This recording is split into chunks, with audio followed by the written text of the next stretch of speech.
Hello, can you hear me, Uncle? Yeah. พูด ได้ยินแล้วนะพี่มวด พูดโจรมานะ บานลืปุกบาน ลื โจ อ ร ลือ ปุกโจร ลื โจ อ รปุกบาน ลือเลย บานปุกบาน นั่น บานปุกบาน เนี่ย ถามว่าเป็นยังไงบ้างสุขภาพดีหรือเปล่า គាត់ក្មួយសុំសួរពុកមាថាមិនដែរសុខភាពល្អអត់សុខភាពមិនដែរ អត់អីទេល្អទេសូមអរគុណថ្ងៃในไอ้บนឪពុកផង សុខภาพแข็งแรงดีครับ โอเคค่ะบอกว่าวันนี้ได้คุยกับพี่มวดเรื่องชายแดนบอกว่าก็เข้าใจตรงกันว่าทั้งท่านฮุนเซนทั้งอิงก็อยากให้2ประเทศสงบสุขค่ะ មិញគាត់បានទៅជែកជាមួយខ្ញុំបាទនៅសន្តាគារហើយបានឯកភាពគ្នាដោយអ្វីដែលពុកបានប្រាប់ថាចង់បានសន្តិភាពស្ថិរភាពប្រទេសទាំងពីរពុកបាទ บอกว่าไม่อยากให้อังโคไปฟังคนที่เป็นฝั่งตรงข้ามกับเราเพราะว่าพอไปฟังฝั่งตรงข้ามอย่างพวกแม่ทัพภาค2เนี่ยค่ะเป็นคนของฝั่งตรงข้ามหมดเลยซึ่งพอไปฟังนั้นเสร็จก็ไม่อยากให้ท่านรู้สึกไม่ชอบใจหรือโกรธเพราะจริงๆแล้วไม่ใช่ความตั้งใจของเราเลยค่ะ គាត់ថាសូមអនុញ្ញាតពីពុកថាពុកកុំឲ្យស្ដាប់សម្ដីមេតបភូមិភាគ2ហ្នឹងក៏វាជាអ្នកដែលប្រឆាំងជាមួយនឹងរដ្ឋាភិបាលថៃដែរវាជាសត្រូវដែរដល់ពុកស្ដាប់វាហើយអញ្ចឹងទៅអាចធ្វើឲ្យអារម្មណ៍ពុកខឹងបាទ เพราะตอนนี้ทางนั้นน่ะเขาอยากจะดูเท่เขาก็จะพูดอะไรออกมาที่มันไม่เป็นประโยชน์ต่อประเทศชาติค่ะแต่ว่าจริงๆที่เราต้องการเนี่ยคือต้องการความสงบสุขให้เกิดขึ้นเหมือนตอนก่อนที่จะปะทะกันตรงชายแดนนะคะមេតបភូមិភាគហ្នឹងវានិយាយចង់ឲ្យលយខ្លួនវាចង់អានេះសាង rating មកវាហើយទៅធ្វើឲ្យប៉ះពាល់ដល់តំណែងប្រទេសទាំងពីរយ៉ាងធ្ងន់ធ្ងរពុកបាទដែលយើងចង់យើងប្រទេសទាំងពីរគឺចង់បានស្ថិរភាពនិងសន្តិភាពដូចអ្វីមុនព្រឹត្តិការណ៍កើតឡើងពុកបាទบอกว่าให้ท่านฮุนเซนเห็นใจหลานหน่อยเพราะว่าตอนนี้คนในประเทศไทยเขาไล่เราไปเป็นนายกที่เขมรหมดแล้วគាត់ថាគាត់សូមអនុញ្ញាតពុកថាអាណិតក្មួយផងឥឡូវនេះថៃប្រជាជនថៃពីច្រើនបានដេញហើយដេញក្មួយថាទៅនៅស្រុកខ្មែរទៅព្រោះជានាយករដ្ឋមន្ត្រីខ្មែរពុកបាទบอกว่าจริงๆแล้วถ้าท่านอยากได้อะไรก็ให้ท่านบอกมาได้เลยค่ะเดี๋ยวจะดูจัดการให้អញ្ចឹងបើពុកចង់បានអ្វីពុកអាចមានប្រសាសន៍ទៅគាត់នឹងរៀបចំធ្វើការងារនឹងបន្តជូនពុកតែម្ដងឥឡូវបញ្ហាដែលខាងនេះចង់បានគឺធ្វើម៉េចឲ្យនៅច្រកព្រំដែនទាំងអស់ត្រូវបើកឡើងវិញជាប្រក្រតីអាហ្នឹងគឺថាការចង់បានខាងនេះគឺតែប៉ុណ្ណឹងនឹងជំហានទី1ขั้นตอนที่1อยากให้ชายแดนเปิดปกติเหมือนก่อนเกิดเหตุครับโอเคค่ะตรงกันព្រោះបញ្ហាហ្នឹងដូចគ្នាយល់ដូចគ្នាបញ្ហានេះគឺខាងកម្ពុជាជាអ្នកដើរក្រោយទេតើតែខាងថៃបិទថាដែងដកយកបំរាមអាដែងបិទព្រំដែនបិទច្រកព្រំដែននេះចេញជាមុនបានកម្ពុជាចាប់ផ្ដើមអនុវត្តតាមក្រោយจริงๆเหตุการณ์เรื่องปิดชายแดนเนี่ยฝ่ายไทยเป็นคนเริ่มก่อนฉะนั้นถ้าฝ่ายไทยเนี่ยถอนคำสั่งกัมพูชาก็ตามเลยเปิดปกติហើយរឿងនេះគឺកម្ពុជាមិនអាចធ្វើឲ្យមុនបានទេដោយសារកម្ពុជាបានខកចិត្តម្ដងហើយដោយសារកែសម្រួលកម្លាំងនៅមុំ3ប៉ុន្តែហើយថាឲ្យមានប្រក្រតីនៅតាមព្រំដែនប៉ុន្តែទីចុងបំផុតបែរជាខាងយោធាថៃនៅតែផ្កើននៅបន្តស្ថានភាពបិទទល់ដែនបិទច្រកដដែលเพราะว่าเราก็มีความผิดหวังเรื่องหนึ่งแล้วที่การมีปัญหากันที่ช่องบกเราก็พยายามตามที่ฝ่ายไทยต้องการแล้วก็การต้องการนี่เราก็บอกว่าโอเคนั้นเราก็ทำตามนะแต่ว่าขอให้สถานการณ์เข้าภาวะปกติแต่ว่าเราถอยแล้วเราถอนแล้วเราปรับกำลังแล้วแต่ฝั่งไทยยังเอาเรื่องด่านเนี่ยมากดดันอีกឥឡូវនេះគឺខាងកម្ពុជាគឺស្នើចេះឲ្យថៃបើកច្រកទាំងអស់ឲ្យបានមុនហើយបន្ទាប់ទៅកម្ពុជាយូរបំផុត5ម៉ោងគឺកម្ពុជាអាចដកបទបញ្ជាទាំងឡាយដែលហាមឃាត់ការដឹកទំនិញផ្លែឈើបន្លែ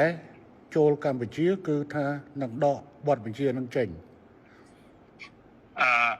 ฉะนั้นท่านสมเด็จอยากให้ท่านนายกช่วยให้ฝั่งไทยเนี่ยถอนเรื่องการปิดด่านถ้าถอนปุ๊บฝ่ายกัมพูชาจะถอนเรื่องการห้ามสินค้าเกษตรนำเข้าอะไรทุกอย่างก็ถอน คือตอนนี้ค่ะ คือ ตอนนี้พี่หวดคือรัฐบาลโดนโจมตีหนักมากนะคะ เพราะว่า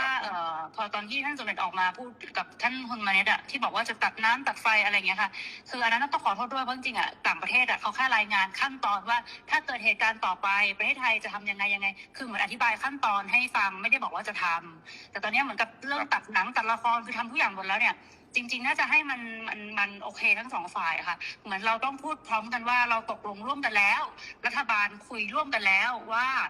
จะเปิดทุกอย่างให้กลับมาเป็นปกติได้เหมือนว่าจะเอาเป็นอิงกับคุณมาเน็ตก็ได้หรือยังไงก็ได้เนี่ยเหมือนกับว่าเราได้คุยร่วมกัน แล้วก็ทั้งสองฝ่ายเนี่ยอยากให้กลับมาเป็นเหตุการณ์ปกติแบบนี้ค่ะมันก็จะ โพสใช่ไหมนายกอิงอยากให้โพสใช่ไหมให้นายกโพสว่าผู้นำสองได้คุยกันแล้วอยากให้ใช่จะโพสต์จะยังไงก็ได้แล้วให้ท่านคุณจะแนะนำก็ได้ค่ะ แต่ว่าเหมือนกับว่ามันต้องเป็นการตกลงร่วมกันนะพี่พวดเพราะว่าตอนนี้อิงกำลังโดนหนักมากเลยค่ะก็ถ้าอะไรนั่งสถานการณ์ไทยนั่นคือไฟกลางประเทศให้ขนมจำนวนมวยก็สมไปโตปีปกได้แต่เนี่ยน้องเปียกสงการบอตี้นี่ยืนถ้ากัดเพลิงจากอินเทอร์เน็ตเนาะนั่นคือทางอยู่ที่กี่มีนักตบไฮการ์ดเชียร์นอเบียนปัญหาจำนวนมวยจำนวนปีจำนวนใบ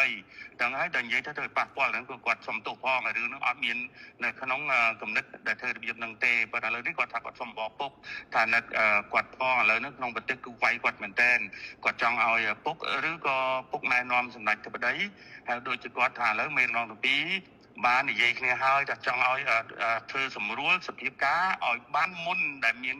ปฏิกิริยาเนาะเอาปรากฏได้หลังไว้หน่อยได้ซอกปฏิจำปีปกบาทปันแต่ข้างในจองบ้านนะจงปันแต่ข้างนอกอัดผมทื่อข้างนอกเนี่ย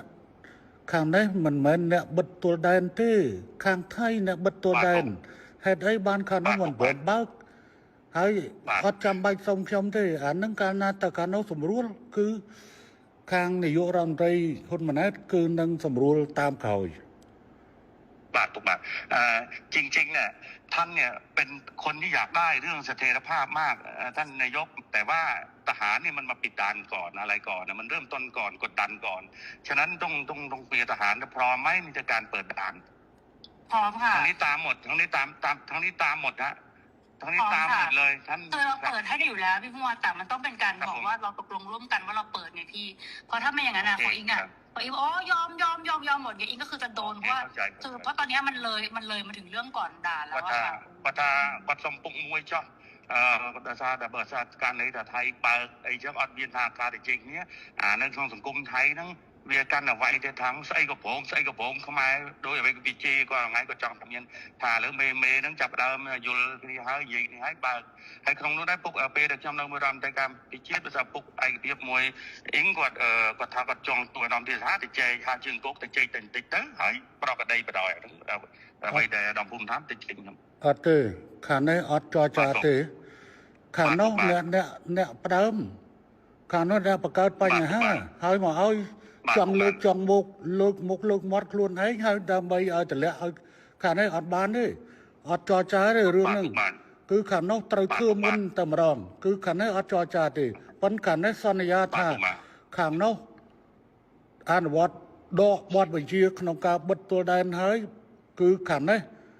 យ៉ាងយូរ5ម៉ោងក្រោយខ្ញុំធានាកាត់ក្បាលខ្ញុំក៏អត់ចោលណាបាទอย่างนี้นายกท่านนายกเองว่าท่านเนี่ยไม่อยากมีว่าการเจรจาเรื่องปิดด่านเพราะว่าไอ้ปิดด่านว่าทหารมันเริ่มก่อนทางที่มาหลอกเราให้เรานะปรับกำลังแล้วบอกว่าสถานการณ์ต้องเข้าปกติปุ๊บตอนที่ปรับกำลังนี่ช่องบกเนี่ยคุยกันเรียบร้อยบอกว่าถ้าปรับตรงนี้เสร็จเรียบร้อยนะทุกอย่างต้องจบทหารครับจบครับแต่ไม่จบเนี่ยปิดด่านก่อนอันนี้เหมือนตบหน้าอันนี้ขอให้ท่านนายกพิจารณาด้วยเรื่องเนี้ยខ្ញុំយល់ខ្ញុំអាណិតប៉ុន្តែខ្ញុំមិនអាចយកផលប្រយោជន៍ជាតិរបស់ខ្ញុំទៅដោះដូរជាមួយនឹងការរាប់អានគ្នាបានទេព្រោះនេះគឺជាមុខមាត់របស់ប្រទេសកម្ពុជារឿងស្អីដែលត្រូវឲ្យប្រទេសកម្ពុជាទៅចរចាដើម្បីបើកច្រកព្រោះខ្លួនឯងអ្នកបិទខ្លួនឯងត្រូវធ្វើខ្លួនឯងទៅ ราะว่าท่านเนี่ยเป็นลูกผู้ชายท่านคำไหนคำนั้นอ่ะเพราะว่าฝ่ายไทยเป็นคนเริ่มต้นก่อนและหลอกเรา แล้วก็ทางกัมพูชาเนี่ยเราก็โดนหนักเหมือนกันเราก็มีมวลชนเราก็โดนหนักเหมือนกันฉะนั้นถ้าฝ่ายไทยเนี่ยเริ่มแล้วไม่เกิน5 ชั่วโมงท่านี้ทุกอย่างก็เข้าปกติเลยเข้าปกติហើយពូសូមប្រាប់ទៅក្មួយឲ្យបានច្បាស់ខាងនេះត្រៀមមកជំហានទៀតស្អែកហ្នឹងបើសិនជាមិនអាចនេះបានទេស្អែកហ្នឹងគឺថាកម្ពុជានឹងដាក់មកជំហានទៀតគឺថាបិទការនាំផ្លែឈើនិងបន្លែតាមព្រំដែនកម្ពុជាថៃទាំងអស់កំពុងត្រៀមអនុវត្តនៅស្អែកหลานที่รักเนี่ยอาบอกได้เลยถ้าเราไม่มีคำสัญญาเรื่องปรับกำลังแล้วทุกอย่างปกติแต่ว่าทหารไทยไม่ยอมเปิดด่านพวกนี้ทั้งนี้ก็มีการห้ามเรื่องการส่งออกเกษตรทั่วชายแดนเลยเพื่อกดดันทหารព្រោះខាងនេះបានត្រៀមអស់ហើយព្រោះខាងនេះបានត្រៀមហើយព្រោះនៅឯងបកហេតុមុន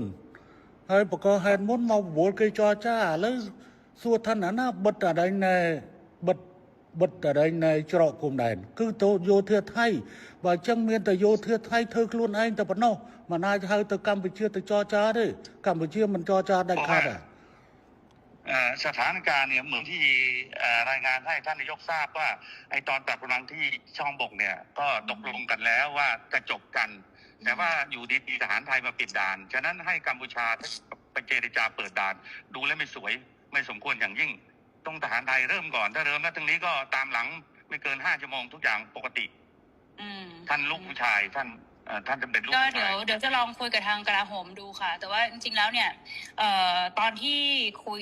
พี่ว่าลองพูดด้วยละกันว่าจริงๆแล้วถ้าท่านฮุนเซนอยากได้อะไรให้บอกจะได้คุยกันได้ตกลงกันได้ค่ะเพราะว่าบางทีที่ท่านโพสต์ Facebook ออกมาคืออิงตอนนี้ก็คือ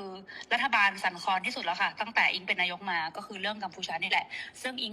ไม่ออกมาตอบโต้อะไรทั้งสิ้นเพราะอิงก็รักแล้วก็เคารพท่านเพราะฉะนั้นเนี่ยจริงๆแล้วถ้าจะเอาอะไรจริงๆให้บอกอิงได้เลยยกหูบอกก็ได้ไม่อันไหนไม่เป็นข่าวก็คือไม่เป็นข่าวอันนั้นที่หลุดไปมันหลุดเพราะสื่อเพราะไม่ได้คุยกับอิงแค่2 คนมันคุยกันเป็นกลุ่มนะพี่มันเลยหลุดน่ะแต่ถ้ามันคุยกับอิง2 คนมันไม่มีหลุดอยู่แล้วทีนี้เนี่ยก็ไม่อยากให้แบบมันเกิดเรื่องแบบนี้แต่นี่อิงจะไปคุยกับกลาโหมเนาะเพราะว่าอิงรู้ว่าถ้าสมมติว่าเขาพูดว่าของไทยปิดก่อนอะไรเงี้ยเดี๋ยวเราก็จะไปคุยกับกลาโหมว่ายังไงแต่ถ้ามันเวิร์กไงก็เดี๋ยวจะส่งบอกพี่ฮวดว่ามันได้เรียบร้อยไหมนะคะเพราะจริงๆเนี่ยคนมันไม่หวังดีกับเราทั้งคู่มันก็ดูแบบเหมือนเรากับเขาก็คือทะเลาะกันเอง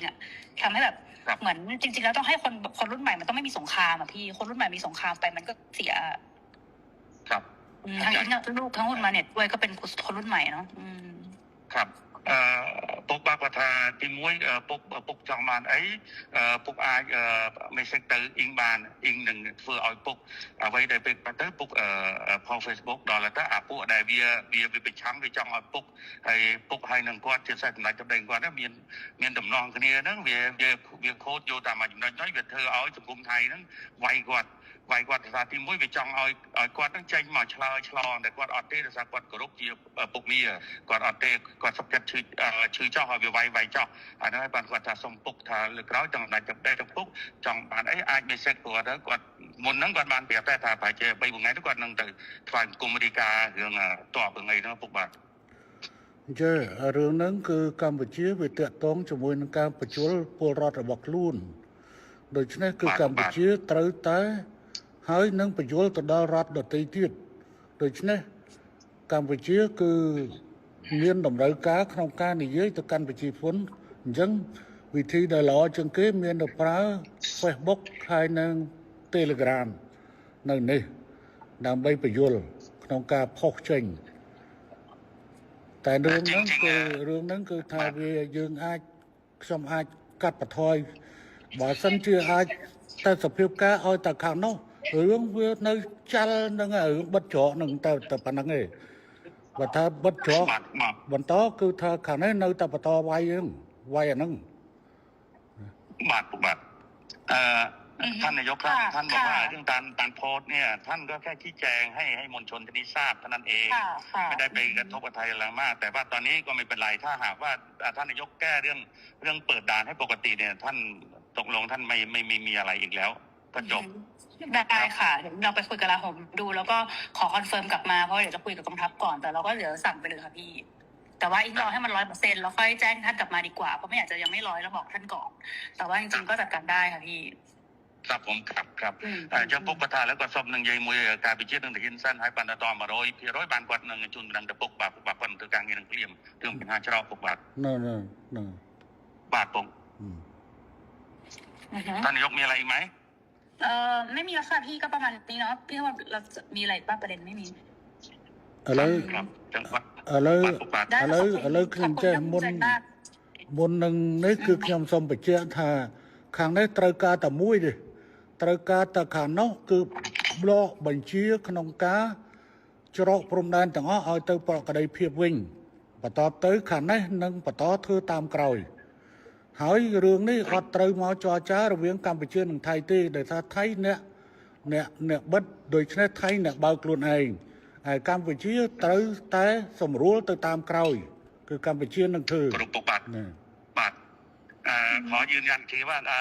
ท่านนายกครับเรื่องด่านเนี่ยเราไม่ควรไปเจรจาเพราะว่าฝ่ายไทยเนี่ยเป็นคนที่ปิดแล้วปิดเนี่ยหลอกเราให้ปรับกำลังอันนี้หลอกเราปรับกำลังว่าถ้าปรับแล้วตรงนี้จบคือจบทุกอย่างก็เข้าภาวะปกติ แต่ว่าอยู่ดีๆทหารไทยมาปิดด่านฉะนั้นทหารไทยเนี่ยก็ต้องยกเลิกการปิดด่านถ้าปิดปั๊บเขมรก็ตามหลังเลยก็ตามที่เดิม ทุกอย่างก็เข้าภาวะปกติไม่มีอะไรแล้ว ค่ะพี่พรโอเคค่ะ ครับผมครับ ใช่ค่ะแล้วก็เดี๋ยวแล้วยังไงเดี๋ยวอิงจะรีบแจ้งทางพี่พจน์กลับไปนะคะ ว่าเป็นยังไงบ้าง ครับក៏ថាទៅពេលឥឡូវគាត់ធ្វើការងារនឹងមកហើយនឹងគ្រប់នៃការជូនពុកវិញបាទពុកបាទ ខ្ញុំរងចាំ ท่านสำเร็จรอท่านนายกแล้วแต่ท่านเรียบร้อยเมื่อไหร่ครับนะครับ ได้ขอบคุณมากค่ะขอบคุณท่านสมเด็จด้วยค่ะ ครับผม ค่ะสวัสดีค่ะ ขอบคุณ ขอบคุณที่ติดตามเพจกรรมกรข่าวนะครับ ใช่ไหมลำดวน ใช่ไหม ใช่ไหม